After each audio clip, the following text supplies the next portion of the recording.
Imagina você em 1700, na Escócia, e aí você vai para uma guerra, e acaba falecendo. Então, em seu cadáver está sua esposa chorando. E no dia seguinte você aparece vivo. E obviamente, como nós estamos numa época não tão agradável, digamos assim, você acaba sendo expulso e tratado como se tivesse possuído pelo tinhoso.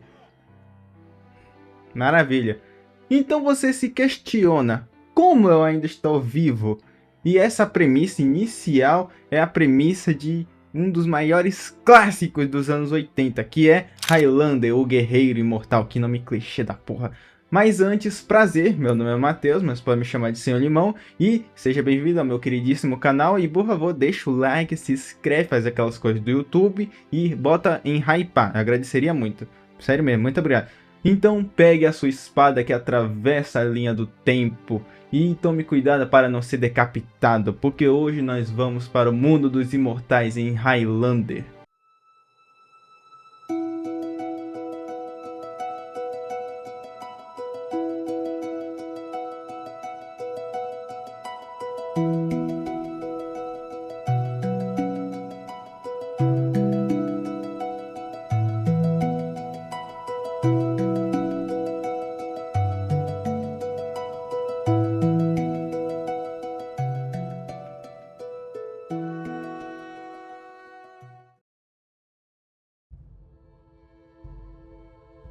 Então nós acompanhamos Conor, que é um imortal, e em uma luta de wrestling, tipo um MMA, só que de verdade. É onde que, por alguma razão, ele começa a se lembrar do seu passado, da guerra que mudou a sua vida.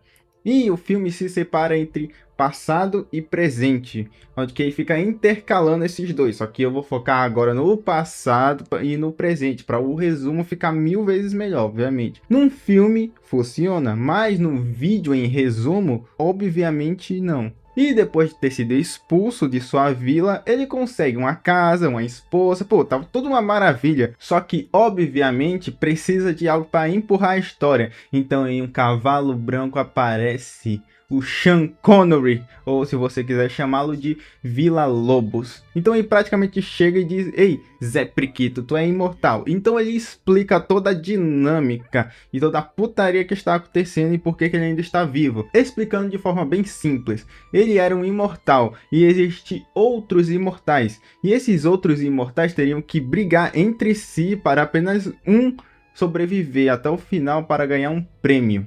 Qual é esse prêmio? Eu não sei. Então o Vila Lobos decide treinar o Conor. E você pode estar se questionando por quê?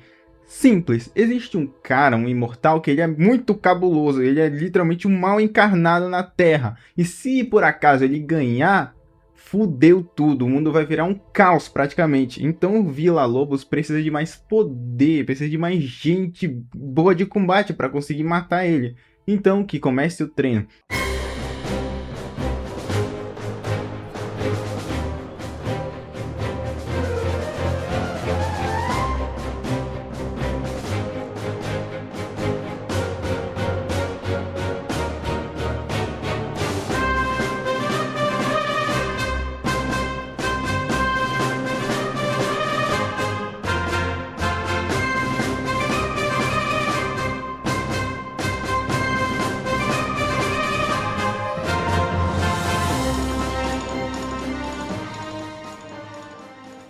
E depois de um treino, literalmente o melhor treino dos animes, o Kono estava pronto. E graças a esse tempo juntos, eles criam uma certa conexão, tipo pai, filho, mestre e aluno. Então Vila Lobos conta a sua história, onde que ele nasceu em 1500 a.C. Então quando ele foi para o Japão, ele acabou conhecendo a sua amada. E com o passar do tempo, ela ficou velha e acabou falecendo em seus braços. E para nunca esquecê-la, ele segura e guarda a espada dela para sempre. O Kono havia saído para caçar, provavelmente, e quem estava sozinho era Vila Lobos e a Heather, que é a esposa de Kono. Então, como os dois estavam sozinhos, parece o ser, um mal encarnado. Sua vagabunda!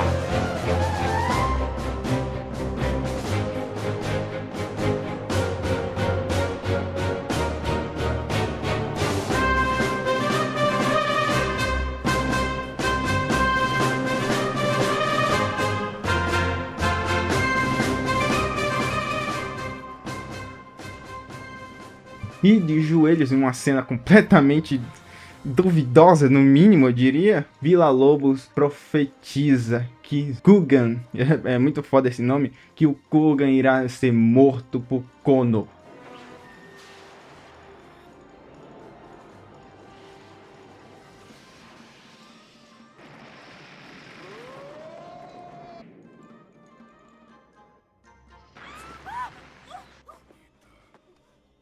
E com o passar do tempo, tocando uma música muito boa, onde que nessa trilha sonora tem muitas músicas do Queen, que é literalmente a minha banda favorita. Eu amo Queen. E mano, que música boa. Eu não posso colocar por motivos de... Bom, meio óbvio, né? Mas toca uma música muito boa. E com o passar do tempo, a Heather começa a ficar velha. Então, em seu leito de morte, ela lamenta por nunca ter filhos com ele, já que os imortais não podem procriar. E também pede um único favor a ele, que é que a cada aniversário dela, ele reze para ela e acenda uma vela. Então Kono passa as eras, passa durante guerras e fica matando imortais. Inclusive, na Segunda Guerra ele acaba matando um nazi imortal. Então nós chegamos em 1985, onde que ele vai junto com a espada de Villa-Lobos para enfrentar mais um imortal. Agora vou tratar de ti!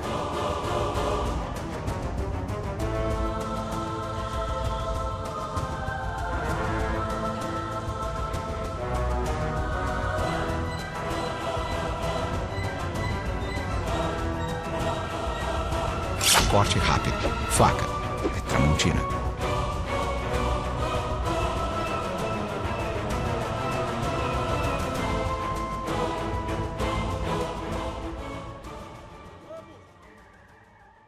E depois de ter sido preso, inclusive é inacreditável essa cena, é inacreditável. Ele tava fugindo, ok? Ele tava fugindo de carro, porque ele tinha decapitado alguém. E pegaram ele no flagra. Como Kono tem um outro nome, que depois vai ser importante, eles ficam, você que matou ele e tal, não sei o que lá. Então, literalmente, eles liberam depois de um tempo o cara. E por que liberaram ele? Pegaram ele no enquadro, pegaram ele no negócio, na ação. Depois, no caso. Mas vocês entenderam qual é a lógica disso? Então a legista analisa toda a cena do crime e acha fragmento da espada de Kono. E era, obviamente, um material muito velho. Ela se questiona do porquê que alguém teria uma espada antiga dessa. Então ela vai tomar uma berita e quem estava lá? Connor. E ele se oferece para ajudá-la a voltar para casa em segurança. Sei cuidar de mim. Então, tocando uma música belíssima, Kono anda pelas ruas escuras de Nova York. E a Brenda, que é o nome dessa personagem, ela segue o Kono, só que obviamente o cara percebe ela. Vem afobado assim não, vem tranquilo. É um prazer te ver de novo, McCloud. Só pode haver um. Não! Separem-se! Mãos na cabeça! Até a próxima, Highlander. Eu encontro você. No dia seguinte, ela descobre onde é que o Kono mora, por conta de ela ter metido meio que um miguezinho ali. E então ela vai questionar ele, dizendo que, por que tem um cara de 2 metros de altura tentando te matar? Você cozinha? Pensei que poderíamos jantar. Pensou? Pensei sim. Então, essa cena é maravilhosa. Ela deixa tudo pronto, onde que ela pega um gravador, uma arma, e quando o Kono chega com um presentinho para dar aquele agrado, né? Obviamente. Então, obviamente, ele não é burro nem nada, então ele percebe a malícia dela. Você e o Moran estão tentando me pegar? Eu não trabalho para o Moran. Então por que aquele careca está sentado lá fora observando o seu apartamento? Vai desligar a fita ou vai me dar um tiro com uma 45? Não estou procurando o assassino. Estou atrás de uma espada usada contra Fazil. Encontrei pedaços dela na garagem. Só quero ver a samurai.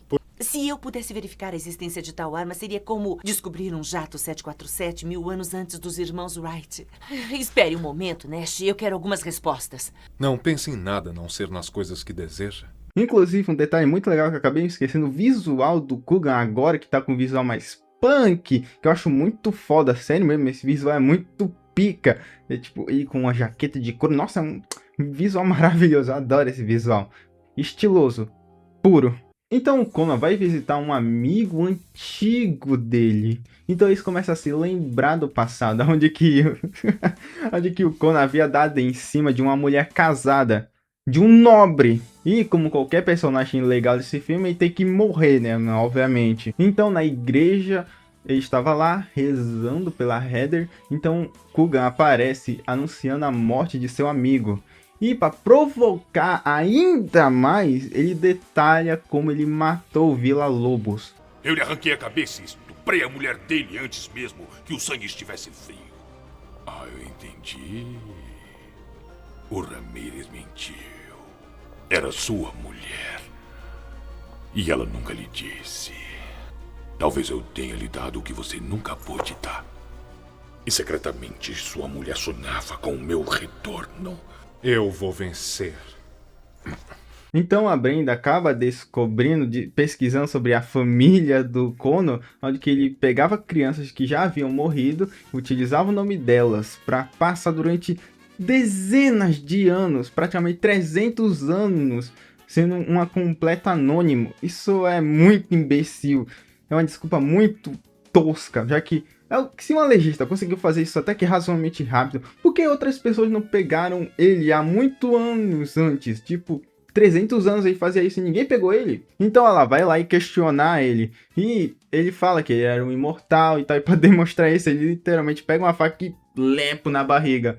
E do nada começa a tocar... Ai, puta que pariu. Do nada começa a tocar uma música melódica e... Porra é essa? Literalmente o cara tá sangrando e tá literalmente jorrando sangue. Por quê? Por quê? E começa um relacionamento muito imbecil que... mano, sendo bem sincero, foda-se. O Coogan, por alguma razão, não me questione como, eu não sei, ele acaba descobrindo onde é que a Brenda mora e acaba sequestrando ela. Inclusive uma cena muito bem dirigida, onde que ele literalmente sai no carro voando. Muito foda essa cena, ó. Ouro puro essa cena, é muito bom. Então ele acaba mandando uma mensagem dizendo que, estou com a sua amada aqui, então é melhor você se apressar, hein, seu porrinha.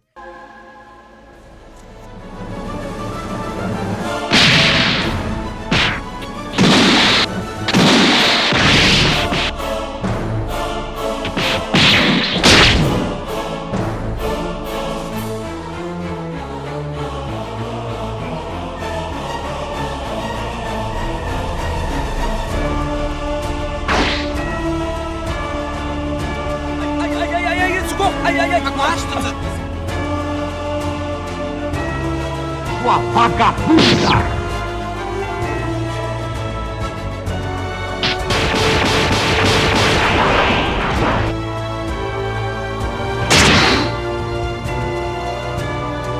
Vegeta! Olha, vai!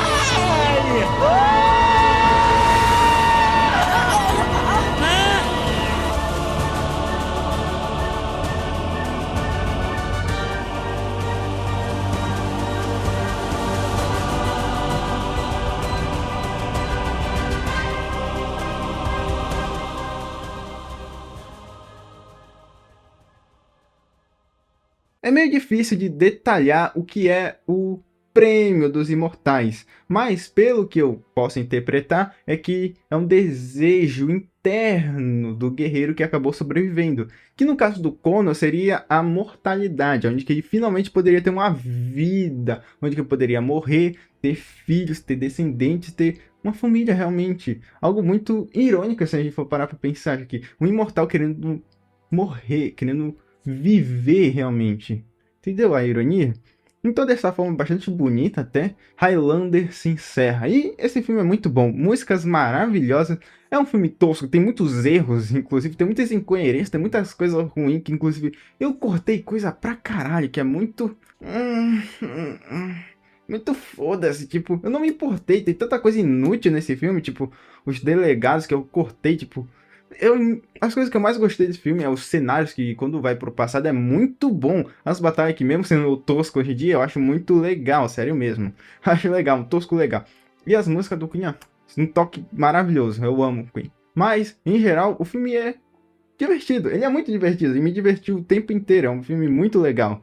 Então eu recomendaria se você quiser assistir. Inclusive, tem aqui no YouTube se você quiser assistir. Eu não falei nada, eu não disse nada. Ó, vocês não podem comprovar que eu falei alguma coisa, certo? Eu não falei nada. Mas obrigado por ter assistido, espero que vocês tenham gostado. E por favor, deixa um like, faz aquelas coisas do YouTube. Então eu terei que ir, mas antes, sem deixar a mensagem do vídeo, que é uma coisa que, se você for ver no meu vídeo mais antigo, é que tem uma placa do Racionais. Vocês podem estar zoando comigo, porque branco, Racionais, né? Mas falando sério, eu tenho esse quadro, só que antes meu cenário ficava totalmente aqui. Só que agora eu mudei, ele fica aqui. Então eu tenho que tirar, pregar e colocar aqui nesse cantinho, bem aqui. Eita porra!